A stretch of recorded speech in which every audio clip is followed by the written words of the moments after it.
An accumulator of EMF 2 volt and negligible internal resistance is connected across a uniform wire of length 10 meter and resistance is 30 ohm. The appropriate terminals of a cell 1.5 volt and internal resistance 1 ohm is connected to the end of the wire, and the other terminal of the cell is connected through a sensitive galvanometer to a slider on the wire. What length of the wire will be required to produce zero deflection of the galvanometer? How will the balancing length change when a coil of resistance 5 ohm is placed in series with the accumulator?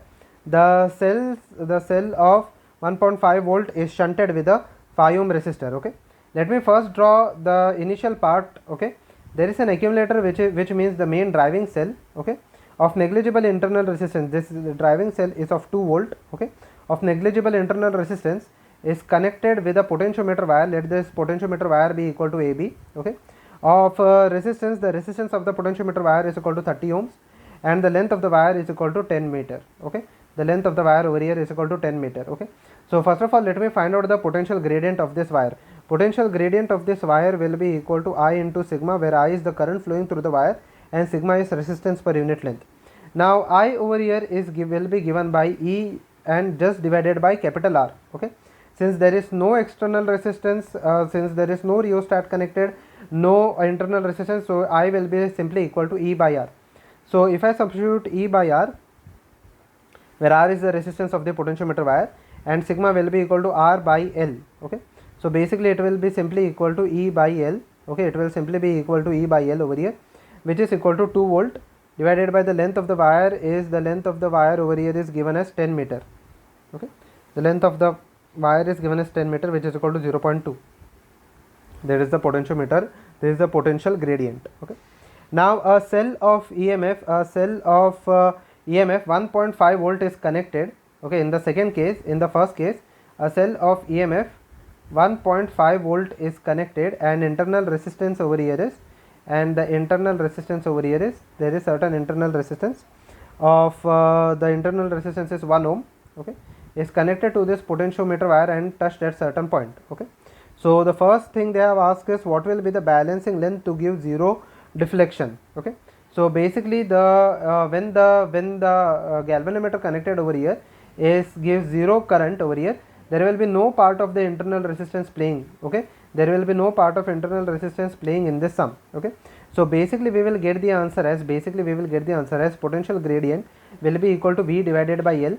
So potential gradient of the wire is equal to 0.2, voltage over here is equal to 1.5 divided by length. Okay, divided by length, so length will come out to be 1.5 or 15 divided by 2, which is equal to 7.5 meter. This will be the initial balancing length. Okay, let this be the first part, that is equal to initial balancing length. The entire length is 10 meter. Okay, now the second thing they have asked is how will the balancing length change when a coil of resistance 5 ohm is connected in series with the 5 ohm is connected in the series with the accumulator.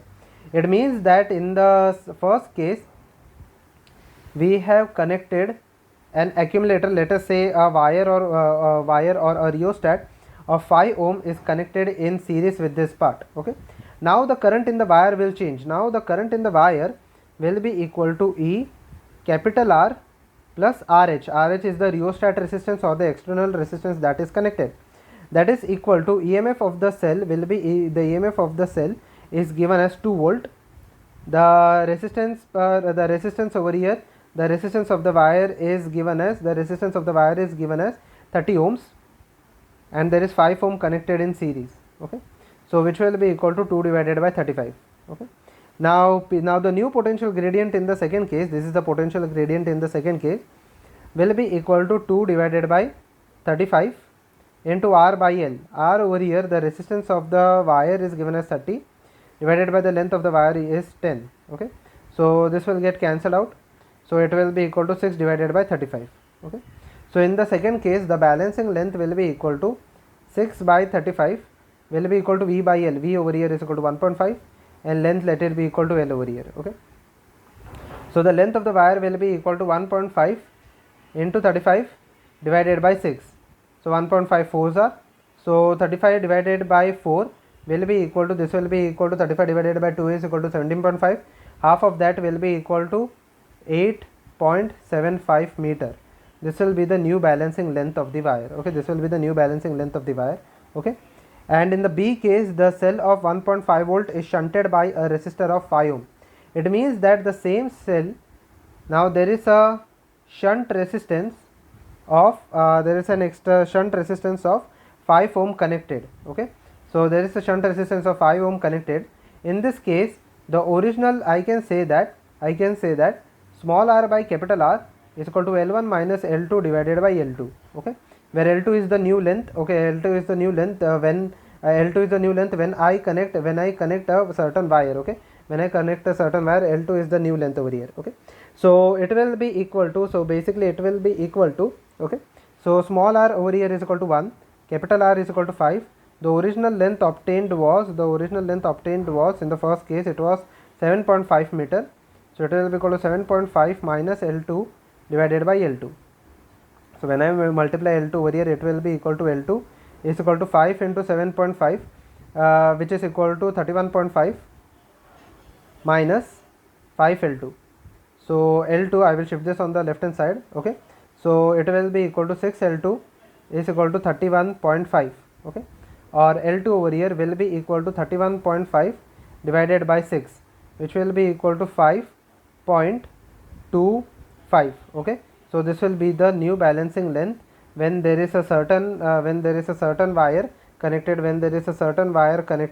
in this given part. Okay, so it will be so if I summarize over here, it will be equal to first we are getting the length as 7.5. Okay, and in the second case we are connecting the wire, so we will get it as 8.75, and in the third case we will get 5.25. Now over here in the third case I am assuming that this is not happening, that is I am not connecting any external rheostat over here. Okay, that is A and B are independent cases. Okay, A and B are independent cases. Okay, if A and B are not independent cases, then we have to first consider the potential gradient of the wire. We have to calculate the V of the wire over here. And then we have to calculate the balancing length. The balancing length will come out to be somewhat in 6 in that case.